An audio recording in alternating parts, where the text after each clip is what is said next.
Good evening বন্ধুরা।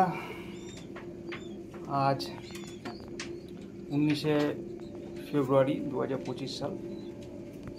আর এই পায়রাটা আজকে মারা যায়।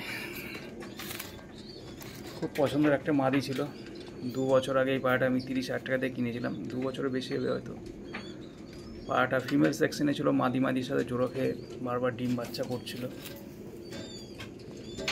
অন্য পায়রাকে আমি খুব তাড়াতাড়ি রিকভারি করে ফেলি, আমারও শরীর ঠিক নেই, পায়রাটার পিছনে ধ্যান দিতে পারিনি, পায়রাটা আজকে মারা যায়। আপনারাও ফিমেল পায়রা যখন বারবার ডিম দেয় একটু কেয়ার করবেন। আমি সাধারণত রিকভারি করে ফেলি, বাকি পায়রাগুলো সব ঠিক আছে, বাট এই পায়রাটা ধ্যান দিতে পারিনি।